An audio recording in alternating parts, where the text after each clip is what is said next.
So hello guys, आप देख सकते हो कि आज हम ये क्वेश्चन करने वाले जिसको आपने हो सकता है देखा हो या फिर नहीं भी देखा तो जस्ट मैं बता दूं।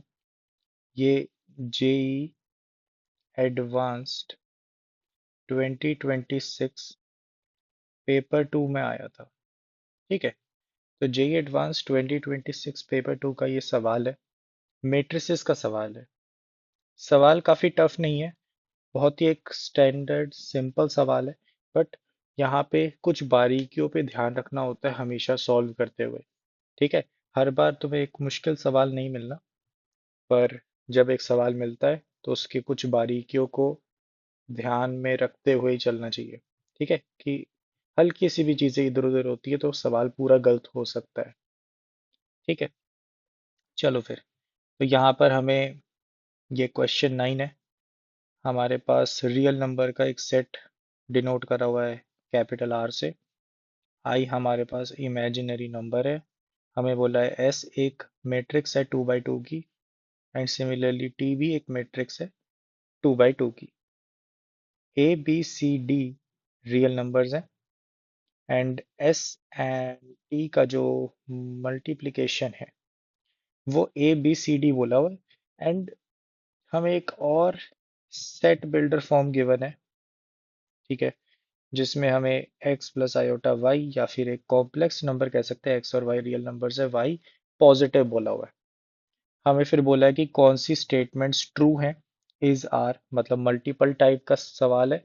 हो सकता है ज़्यादा ऑप्शंस भी करेक्ट हो सकते हैं। तो यही हमें देखना है बेसिकली। चलो फिर। तो यहाँ से एक चीज़ तो साफ निकल के आती है कि ए बी सी डी जो है, जो कि एस और टी का मल्टीप्लिकेशन है, उसको तो हमें ढूंढना पड़ेगा ही। तो सबसे पहले हम उसको ही ढूंढेंगे। तो एस और टी का मल्टीप्लिकेशन। ठीक है। जब भी मैट्रिसेस को मल्टीप्लाई करते हैं हमेशा रो एंड कॉलम करते हैं। ठीक है। रो एंड कॉलम आप समझे कि पहली मैट्रिक्स का रो एंड सेकंड मैट्रिक्स का कॉलम। ठीक है। तो इस रो को इस कॉलम से करेंगे तो हमें 0,0 या फिर तुम कह सकते हो ये पहला एलिमेंट मिल जाएगा। ठीक है। तो ये one first row and first column हमें first row and first column वाला एलिमेंट दे देंगे। ठीक है। चलो। तो हमने फर्स्ट रो को फर्स्ट कॉलम से मल्टीप्लाई किया तो 0 इंटू 1 0, -1 इंटू 0 0। तो 0 + 0 हमारे पास पहला क्या आ जाएगा, पहला एलिमेंट। ठीक है। तो पहला एलिमेंट 0 है। ठीक है। बहुत सिंपल मल्टीप्लिकेशन है मैट्रिसेस की। सिमिलरली हम बाकी एलिमेंट्स को निकालेंगे। तो यहाँ पे हमें दिख रहा है कि ये पहली रो एंड सेकंड कॉलम हमें पहली रो एंड सेकंड कॉलम का एलिमेंट दे देंगे। तो यहाँ पर हमारे पास 0 इंटू 1 एंड -1 इंटू 1 का सम करना है। तो यहाँ पर हमारे पास ये -1 निकल के आ जाएगा। ठीक है। सिमिलरली बाकी दो निकाल लेते हैं। तो second row and first column हमें दे देंगे 1। And similarly second row and second column हमें दे देंगे 1। ठीक है। तो ये हमारे पास एस और टी का मल्टीप्लिकेशन ये मैट्रिक्स बन रहा है। तो इधर से हमने सिंपली क्या निकाल सकते हैं कि भाई ए की वैल्यू 0 है, बी की वैल्यू -1 है, सी की वैल्यू 1 है और डी की वैल्यू भी 1 है। ठीक है। अब हमें सबसे पहला ऑप्शन जो है उसको हम चेक कर सकते हैं कि अगर मैंने बी को -1 भर दिया। ठीक है। लेट से बी को हमने -1 भर दिया तो हमारे पास ये -1 आया, ए हमारा 0 है। ठीक है। तो न्यूमरेटर हमारे पास बेसिकली -1 है। डिनोमिनेटर में हमारे पास 1 प्लस आयोटा है। ठीक है। सो ये जो लेफ्ट साइड है, ये लेफ्ट साइड क्या है, -1 डिवाइडेड बाय 1 प्लस आयोटा। तो इसमें अगर हम सिंपली तुम कह सकते हो कॉन्जुगेट से मल्टीप्लाई करें। ठीक है। कॉन्जुगेट कौन सा कॉम्प्लेक्स नंबर होता है जिसमें आपने आयोटा की जगह माइनस आयोटा रख दिया, है ना। सिंपल। तो आपने ये देखा, तो आपने बोला कि देखो डिनोमिनेटर तो आपके पास क्या निकल के आ जाएगा, 2 निकल के आ जाएगा, है ना। क्योंकि 1 स्क्वायर जो डिनोमिनेटर है वो बनेगा 1 स्क्वायर माइनस आयोटा स्क्वायर। ठीक है, आयोटा स्क्वायर -1 होता है, तो -1 ये हमारे पास 2 बन के आएगा। और न्यूमरेटर हमारे पास क्या बन के आएगा, आयोटा -1। तो बेसिकली ये ओवरऑल वैल्यू जो है आयोटा -1/2 निकल के आ रही है। और हमें ये आयोटा के बराबर पूछा हुआ था, तो जो कि नहीं है, तो हमारे पास ए ऑप्शन गलत है। ठीक है, सिंपल सी कैलकुलेशन है। ए बी सी डी अगर हमारे पास निकल गए तो हमें बेसिकली सिंप्लीफिकेशन करनी थी। बी ऑप्शन, जो कि क्यूब रूट ऑफ यूनिटी पे बेस्ड है। कैसे पता लगा, कैसे पता लगा, ओमेगा देख के। ओमेगा सिंबल को देख के नहीं, ध्यान रखना, ओमेगा कुछ भी हो सकता था, बट बेसिकली मैंने ये वैल्यू देखी जो कि मुझे रिजेंबल कर रही है कि ये ओमेगा की ही वैल्यू है ना। कौन सी इक्वेशन होती थी, x² + x+1 = 0। इसके दो रूट्स एग्जिस्ट करते हैं जो कि कॉम्प्लेक्स है दोनों के दोनों। एक है ओमेगा, एक है ओमेगा स्क्वायर। ओमेगा अपना क्या होता था, -1 + √3 आयोटा/2। और ओमेगा स्क्वायर क्या होता था, -1 - √3 आयोटा/2। ठीक है, तो मुझे ये वाला वैल्यू यहाँ पर दिख गया, तो मैंने बोला ये वही ओमेगा है। ठीक है, तो इसमें सारी वो प्रॉपर्टीज लगेंगी जो हम क्यूब रूट ऑफ यूनिटी पे पढ़ते थे। तो यहाँ पर हमारे पास पूछा है कि ये चीज़ वैलिड है कि नहीं। अब यहाँ पे ए बी सी डी की वैल्यूज हमें ऑब्वियसली डालनी ही है, तो हम इसको सिंप्लीफाई करेंगे। ठीक है, सो मैं इस लेफ्ट साइड को उठाता हूँ और यहाँ पे सिंप्लीफाई करते हैं। ठीक है, सो यहाँ पर हमारे पास ये है कि ए हमारे पास क्या हो गया 0, बी हमारे पास -1 है, -1 डिवाइडेड बाय सी और डी की वैल्यू 1 है, तो ये ओमेगा +1 आ गया। अब इसको मेरे को सिंप्लीफाई करके देखना है कि क्या ये ओमेगा के बराबर आता है कि नहीं आता। तो मेरे को सिंपल करना है कि देखो मुझे पता है, मुझे क्या क्या प्रॉपर्टीज पता है। प्रॉपर्टीज लिख देता हूँ साथ साथ, रिवीजन होती रहेगी। Omega omega square plus omega +1 हमारे पास 0 होता है, तो ओमेगा +1 हमारे पास माइनस ओमेगा स्क्वायर होगा, है ना। तो यही चीज इसमें डाल देंगे, तो अगली वैल्यू क्या आएगी, -1 divided bye minus omega square. ठीक है, क्लियर है। माइनस से माइनस हटा देते हैं, सिंप्लीफिकेशन, हमारे पास बना 1/ओमेगा स्क्वायर। और एक और चीज हमें प्रॉपर्टी से ही पता होती है कि देखो, हमें ये चीज पता है कि ओमेगा क्यूब जो है वो 1 है, तो हम ये भी तो कह सकते हैं कि ओमेगा 1/ओमेगा स्क्वायर है ना। क्या करा मैंने, मैंने यहाँ से ओमेगा स्क्वायर डिनोमिनेटर में भेज दिया, और तो कुछ भी नहीं किया, है ना। तो ओमेगा इक्वल टू 1/ओमेगा स्क्वायर, तो ये 1/ओमेगा स्क्वायर ओमेगा के बराबर होता है, जो कि सच है। तो बी ऑप्शन अपना करेक्ट आंसर होगा। ठीक है, क्लियर है। चलो, हमारे पास आ गया सी ऑप्शन। तो सी ऑप्शन थोड़ा सा इंटरेस्टिंग है, क्योंकि वो पैटर्न ऑब्जर्वेशन पे है, और जो कि ऑब्वियसली एक्सपेक्टेड है जेई एडवांस से, वो मैट्रिक्स की पैटर्न ऑब्जर्वेशन जनरली टेस्ट करते हैं। बट मेरे हिसाब से हमें पहले डी ऑप्शन कर लेना चाहिए, क्योंकि उसकी चीज़ें ऑलरेडी अवेलेबल है हमारे पास, ए बी सी डी की वैल्यू पता है। तो मेरे को बेसिकली क्या बोला है कि अगर z जो है h को बिलोंग करता है, h वाला आपको याद होगा, यहाँ पे हमें गिवन है एक सेट बिल्डर फॉर्म। तो हमें पूछा है कि क्या ये वैल्यू भी डिपेंड बिलोंग करेगी h को। तो इस वैल्यू को हम ना यहाँ पर लिख लेते हैं, ए बी सी डी की वैल्यू डाल देते हैं। तो हमारे पास न्यूमरेटर में -1 डिवाइडेड बाय यहाँ पर z+1 बन रहा है। ठीक है, क्लियर है। ये हमारे पास बन रहा है, हमें ये चेक करना है कि क्या ये h के अंदर आएगा कि नहीं आएगा। अब देखो बहुत ध्यान से, h के अंदर आने के लिए, ध्यान से सुन लो, h के अंदर आने के लिए क्या कंडीशंस है। मतलब अगर लेट्स से मैं x + i कुछ भी लिख दूं, क्या वो h के अंदर आ जाएगा। देखो x और y रियल नंबर्स है, वो तो सच बात है, x और y तो रियल नंबर्स है, बढ़िया बात है। बट y हमेशा पॉजिटिव होना चाहिए। ठीक है, क्लियर है, हमेशा पॉजिटिव होना चाहिए। तो अब मेरे को z भी तो h से ही लेना था, है ना। तो z को मैं मान लेता हूँ, z को मैं लेट कर लेता हूँ, है ना।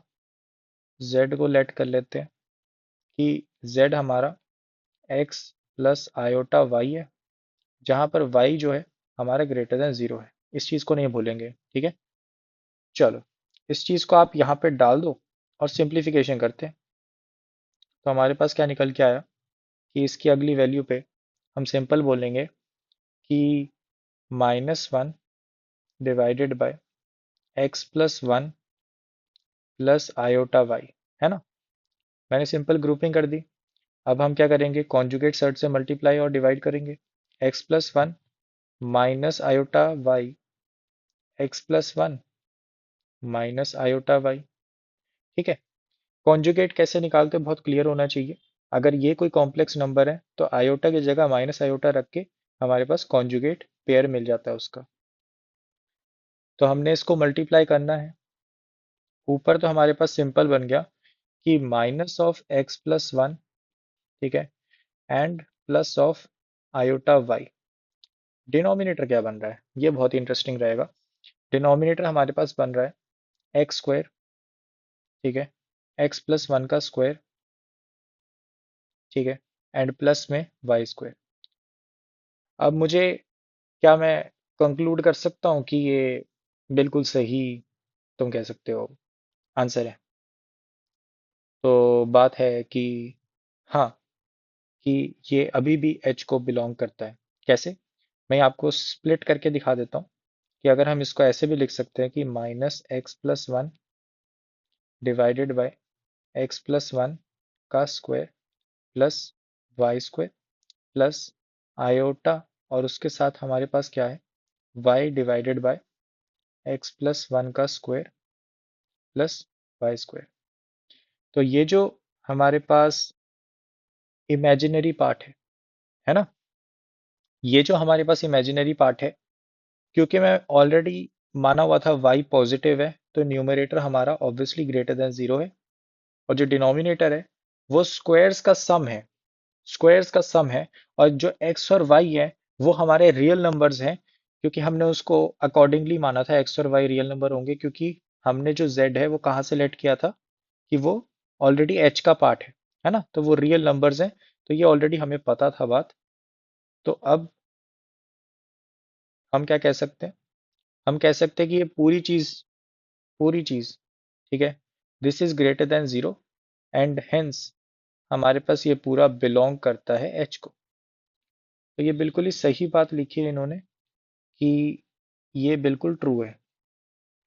अब सी ऑप्शन पे देखते, सी ऑप्शन थोड़ा इंटरेस्टिंग है, और ये काफी प्रिडिक्टेबल पार्ट था पेपर का, कि पेपर में मोस्ट प्रोबेबली एक मैट्रिक्स की मल्टीपल पावर्स, ठीक है, उसका कोई पैटर्न रिकॉग्निशन वाला क्वेश्चन आने के चांसेस बहुत ज्यादा होते हैं, जो कि हमें यहाँ पर देखने को भी मिल रहा है।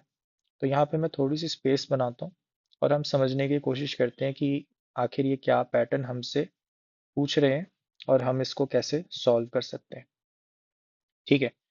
तो हमें ये पूछ रहे हैं कि m एक इंटीजर है ग्रेटर देन टू, ठीक है, तो टू से बड़ा कोई भी इंटीजर है जिसके लिए ये ट्रू हो, such that this is true, तब, ठीक है। अब ये ध्यान रखना, इफ और देन वाली स्टेटमेंट है।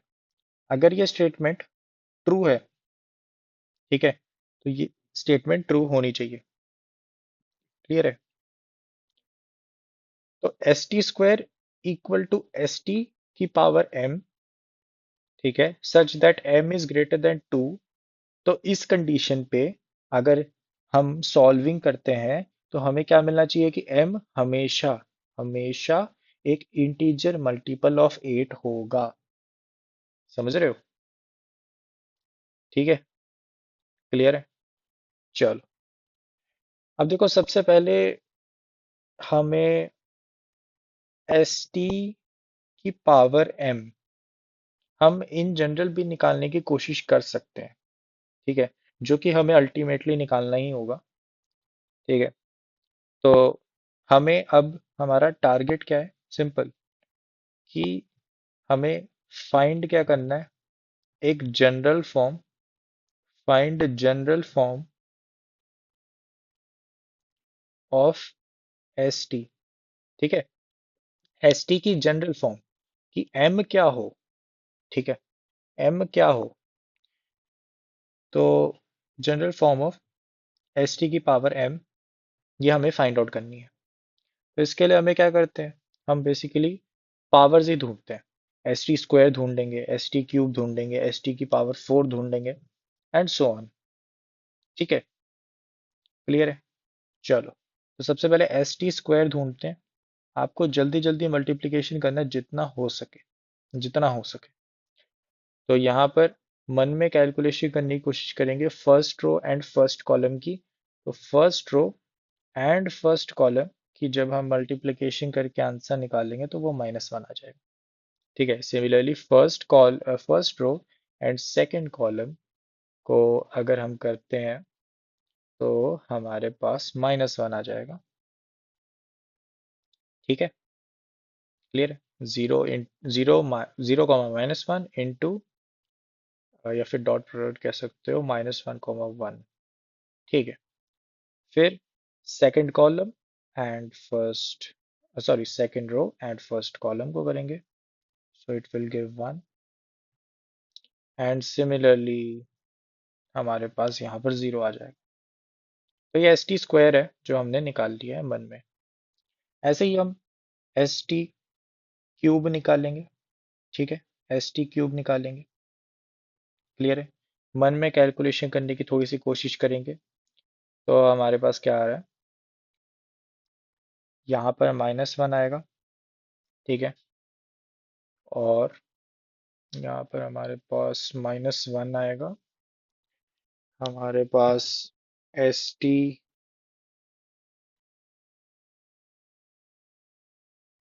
ठीक है, या फिर हम, हम्म देखो, मुझे ये स्टेटमेंट चेक करनी है तो मैं एस टी क्यूब नहीं निकालूंगा। रीज़न क्या है, रीज़न ये है कि मुझे इन्होंने बोला कि चेक करो कि ये 8 का मल्टीपल है कि नहीं। तो मैं एस टी स्क्वायर के ही मल्टीपल्स देखूंगा, मतलब एस टी की पावर 4 अगली चेक करनी चाहिए मुझे, फिर एस टी की पावर 8 चेक करनी चाहिए, सिमिलरली एस टी की पावर मुझे फिर 2 की पावर में, ठीक है, उसकी ही पावर्स में मुझे चेक करना चाहिए। ठीक है, क्लियर है, मुझे ये स्टेटमेंट चेक करनी है ना। तो मुझे पहले एस टी स्क्वायर को बराबर रखना चाहिए एस टी की पावर 8 के, है ना, जस्ट टू चेक, है ना। अब मैं जनरल तो नहीं कह रहा। अब जनरल फॉर्म निकालने जाओगे तो बहुत ज़्यादा टाइम लगेगा। अब क्योंकि हो सकता है कि जनरल फॉर्म ना हो, बट एक सर्टेन पॉइंट के बाद रेपिटेशन हो। समझ रहे हो, आपने अगर थोड़ा सा मैट्रिक्स की पावर्स का देखा है तो या तो ऐसा होता है कि आपके पास जनरल फॉर्म में आ जाए कि ये एलिमेंट लेट्स से ए, उसके साथ कुछ ऐड हो रहा है हर एक टर्म में, या फिर ऐसा होता है कि 3-4 टर्म्स का पैटर्न होता है ना। तो मोस्ट प्रोबेबली ये क्वेश्चन इसका है, नॉट दिस, क्योंकि इसमें तो कैलकुलेशन होगी और एक अलग मैट्रिक्स बनेगी, है ना। बट हम इक्वालिटी देख रहे हैं, हम यहाँ पे पीरियोडिसिटी देख रहे हैं एक तरीके की। ठीक है, कि इसके बाद ये सेम ही आएगा। क्लियर है, समझ रहे हो। तो मुझे पहले एस टी की पावर 4 निकालना चाहिए। तो एस टी की पावर 4 अगर हम निकालते हैं तो कितना आ रहा है, तो हमारे पास ये निकल के आएगा 0। ठीक है, एंड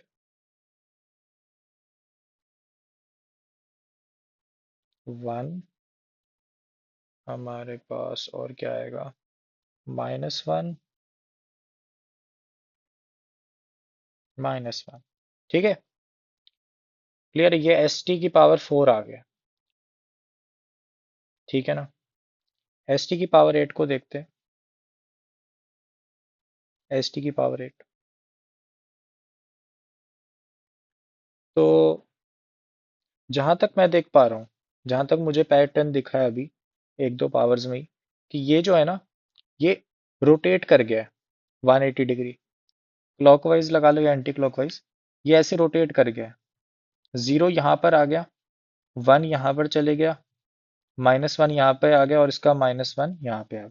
समझ रहे हो, ये 180 डिग्री रोटेट कर गया एस टी की पावर 4 पे। सिमिलरली एस टी की पावर 8 पे प्रोबेबली ये फिर से 180 डिग्री रोटेट करेगा और सेम आ जाएगा एस टी की पावर 2 से। समझ रहे हो? समझे कि नहीं? कि अब ये अपने पास क्या आएगा, लेट्स से एस टी की पावर 4 मैं नॉर्मली कैलकुलेट करता हूँ जैसे करते हैं। फर्स्ट रो फर्स्ट कॉलम, ठीक है, फर्स्ट रो फर्स्ट कॉलम, तो मेरे पास आ रहा है -1, ठीक है। First row second column, first row second column, ये आ रहा है हमारे पास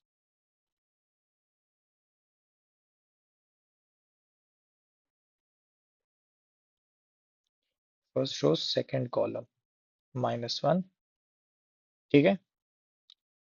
then second row first column, मेरे पास क्या आएगा, 1। And similarly second row second column, मेरे पास क्या निकल के आ रहा है, 0। आप देख सकते हो एस टी की पावर 8 यहाँ पे बराबर किसके आ गई, एस टी की पावर 2 की, ठीक है। तो m इक्वल टू 8 के लिए तो टू ट्रू है, बट पैटर्न कैसा चल रहा है कि 180 डिग्री रोटेशन हो रही है, ठीक है, 180 डिग्री रोटेशन हो रही है। अब सिमिलरली अगर तुम कैलकुलेट करोगे लेट्स से एस टी की power 16, then it would be same as S T की पावर 8। कैलकुलेट करें, ठीक है, एस टी की पावर 16 कैलकुलेट कर लेते हैं। तो हमारे पास क्या निकल के आ रहा है कि -1, ठीक है, हमारे पास ये आ गया ना, ठीक है। तो हमारे पास -1 को अगर मैं करता हूँ तो मेरे पास क्या आएगा,